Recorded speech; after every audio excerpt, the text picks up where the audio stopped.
Hey kawan, welcome to EDC Ready. I'm Mr. EDC and I have here a knife that is extremely utilitarian. It is a brand that you guys will definitely know about. And last but not least, it is a knife that has a lot of sentimental value to me. So what I have here is the Victorinox Swiss Army Soldier. And that might not be the actual name of the knife. I just know that there's a soldier in there somewhere. I'ma pin a comment down below what's the actual name of the knife. But for all intents and purposes, let's just call this the soldier. So this is Victorinox is known for making a knife-based multi-tool, okay? And to a lot of people, myself included, Victorinox are the first multi-tool that a person gets. So I had the basic red one. I forgot what model it was because my dad bought it when he was studying in the US like decades ago, and then he eventually gave it to me, and I've been using it ever since. But I've since evolved in my taste of knives. I still keep that around the house if I ever need to use it, but let's just say I have other knives to use. Nonetheless, when I went to Switzerland on a holiday with my family, I came by a shop that sells Victorinoxes, and my dad bought me this knife as a way of, let's say, diversifying my Victorinox collection, which so far I have exactly 2. So what do we have here? Now instead of going, typically when I do a knife review, I kind of go from tip to butt, but because there's so many things here, I'm just gonna go tool to tool. First things first, let's look around the outside. You have this nice plastic handle right here. So this green part here, this is plastic, but these black parts right here are slightly grippier. I think it's a very hard form of rubber. I'm not exactly sure. It's definitely not plastic. It feels rubbery, but it's a hard feeling rubber. And personally for me, I just really like the olive drab and the black combination. I think this, I don't know, it's just probably from my paintball days, I like this kind of combination of color. And then you have a little Victorinox symbol right there. Okay, everything else you can see here, it's fine. And then you have a little snap rings. No, what do you call this? You have a little keychain right here that you can stick to, well, whatever keychain you want to stick this to. However, I don't see this as a keychain tool. It's pretty big for a keychain tool. So moving on, let's start with the main blade. So the main blade has this kind of oval here, which looks a lot like a spyderco. This is a spyderco hole right there, or spidey hole, and that is perfectly round. This, on the other hand, is oval, and it's just as comfortable. But the advantage of this is that the spidey holes tend to be a little bit sharp sometimes. This hole is nice and rounded in the middle, and on top of that, even all the tools on the outside here, all of them are nicely rounded off. So that's okay. So it's very comfortable. It doesn't have any real hot spots from sharp edges. So opening it up, we have here a pretty unique blade. It has a pretty thin blade stock, but it's partially serrated, but it's serrated at the front and then it's straight at the back. So I found this a little bit weird because most knives, partially serrated knives, they tend to be straighter at the front and serrated at the back. But in this case, it's in reverse, and I didn't understand this until I started using it. Because when I was moving houses, this knife came into my rescue a lot of times. This knife is a knife that I used to unbox everything.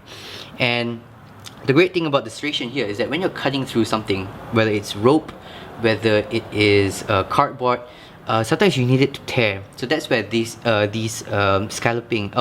serrations come in. They will tear. However, when you do some kind of wilting, right, you normally don't wilt the front here, but you do the wilting over here. So when you press down and you're trying to create tinder to start a fire, you're gonna start wilting at this angle. So if you have it backwards, right, it's a little bit awkward because you can't wilt like that because your fingers are very far out. So it's over here, and then it's just a great way to have a partially serrated blade. I'm not a big fan of serrated blades much at all, but I think in this case it's done really well. Another thing about this knife is that it is not sharp at the tip here. This is, I believe, the safety thing. This is standard issue for the Swiss Army soldiers. They give this to the infantry, if I'm not mistaken. So it's not meant as a weapon, it's meant as a tool. So that's great. So let's take some quick measurements of the blade right here. So the blade thickness is 0.09 inches, which is really thin. Like my Delica has the same thickness in blade. And then the height of the blade is just under 1 inch. In fact, let's just measure the whole thing. completely forgot to measure it. Thickness of the entire tool is 0.7 inches. The width of the tool is, at the widest part, 1.36 inches. Okay.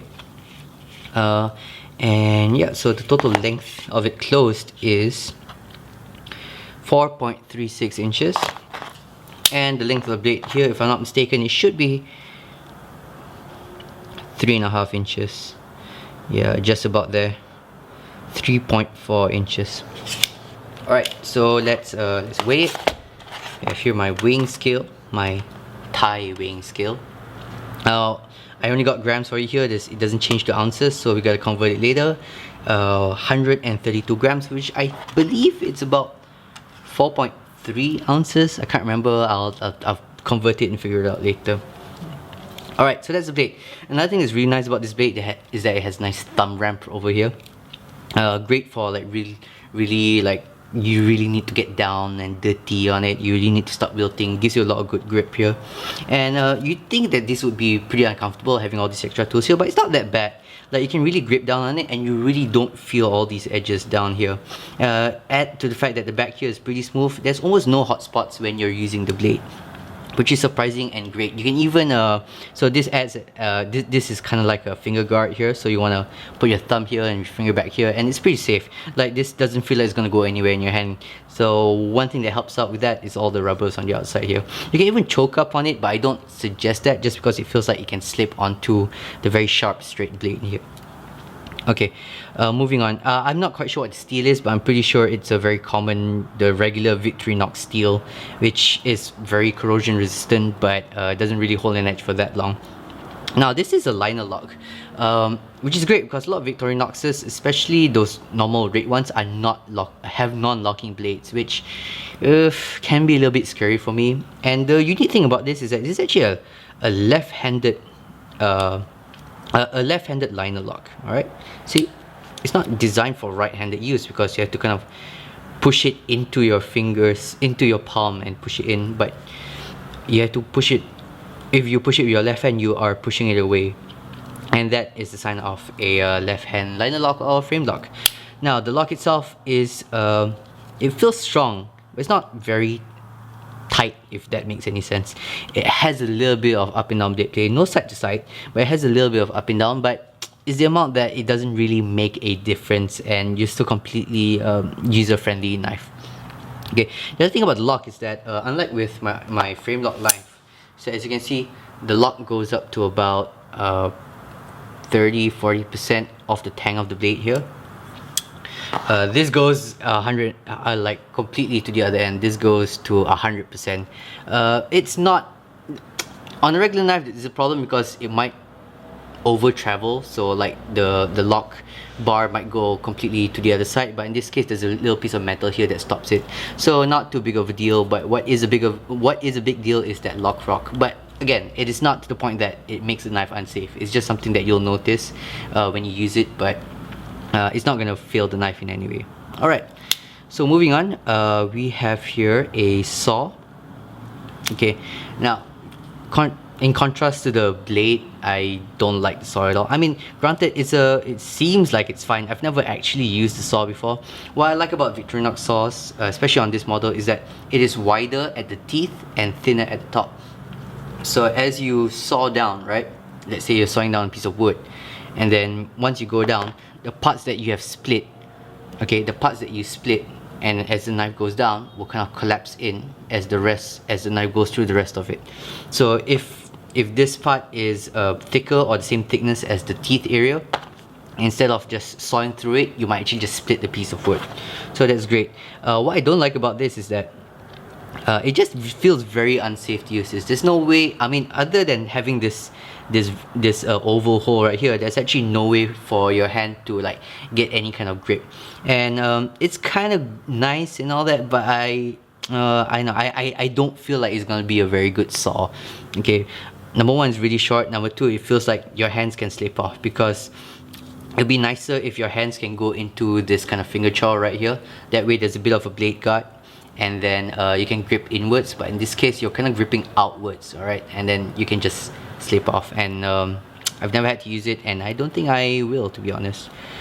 Okay, also it's not locking saw, it's a slip joint, which always scares me a little bit. All right, moving on, we have the two screwdriver tools down here. So we have two here.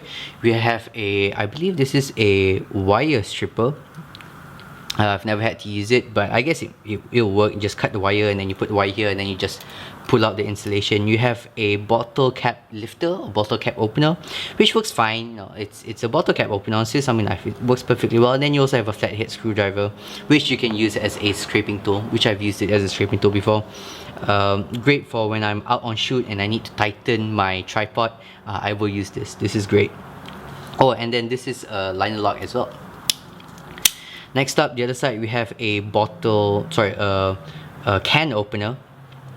So you put this into your can opener and then you just press in and then cut it open. It's actually decently sharp. Like, I would actually be afraid I might cut myself on this. So that's really good. Good thing that they put in a good can opener. It makes sense. You're out in the field as a soldier. One of the types of foods you carry is canned food because they can keep for a long time.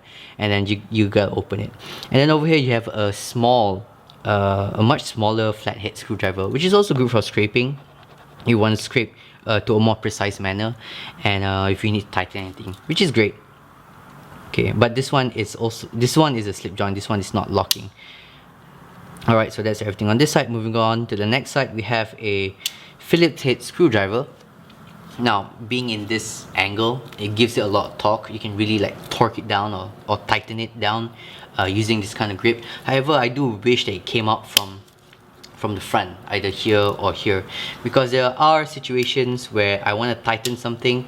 Let's say I want to tighten a piece of screw that's on the wall that's holding up a latch or something, but if the screw is here and then the screwdriver goes in here, I can't turn it all the way. I have to poke it in, turn it, and put it back out, put it in and put it back out. So it gives you a lot of torque, but it doesn't give you a lot of reach. So in my daily life, I prefer the reach over the torque. Okay, but all in all, it snaps open really well, snaps closed really well. Now, another tool that's actually my favorite tool on this, other than the knife and the flathead screwdriver, is this awl right here. This awl, I never really understood what an awl is supposed to be used for until I got one, until I had this in hand, and it turned out to be really useful. Also great for punching holes into things. It's great for digging holes into things, and this is nicely sharpened on this side right here, so you can really poke into something and then just twist, and it'll create a divot and eventually it'll create a hole. I've used this for belts.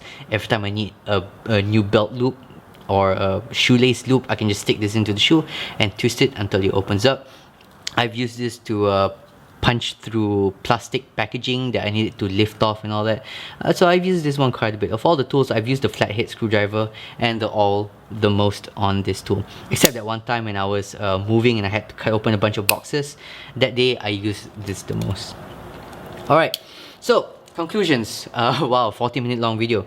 So conclusions, who would use this? Well, if you're someone who before that, like, what would I like to see in this? I would like to see your typical tweezers and toothpick, which is not here. So most Swiss Army knives, your daily carry Swiss Army knives, you get toothpick and tweezers, and this doesn't have that here.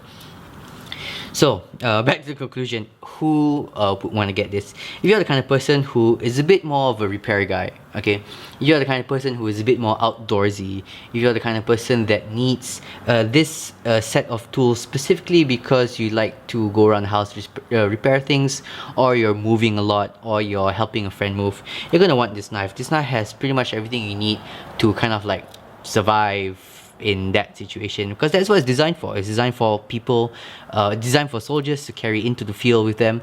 It is not designed as a weapon. It's designed as a tool to help them maintain things on the field and to do basic utilitarian stuff. And the kind of person who will not want this, if you are very much an everyday carry kind of person, or you live in an office and you kind of just don't really do anything interesting, you need the odd tool here and there, this is not going to be the best knife for you, okay? First of all, the blade, it's a bit more of a specialized blade. This blade, because of the serration, is made for tearing. Okay, it's made for tearing through cardboard. It's made for, especially made for cutting through rope, and it's made for wilting. But if all you're doing is opening up envelopes, using this to open up envelope, it's kind of an overkill, because then you're kind of tearing the envelope open compared to slicing the envelope open. And you can't really use this for food prep, because let's say you're cutting into a piece of chicken, you're gonna end up tearing the piece of chicken. So not gonna be for you. If you're the kind of person who, like me, sometimes prefers tweezers and toothpicks, this is not here. You're not gonna like that. And last but not least, if you're the kind of person who likes a plier based multi-tool, such as a Leatherman Wave or Leatherman PS4 Squirt, which I do own, this is not gonna be the one for you. This is very much a knife based multi-tool, and it's great if you need a knife, especially a knife that tears. Okay, but it's not going to be a great tool for any kind of electrical work or any kind of thing that requires tweezers, pliers I mean. Okay guys, thank you. It is now 2 a.m. Which is why I'm a little bit slow today, but thanks for staying to the end of the review. And of course, check out my Patreon if you want to help support the channel, and if not, I just want to thank you for watching the video. Okay guys, stay ready.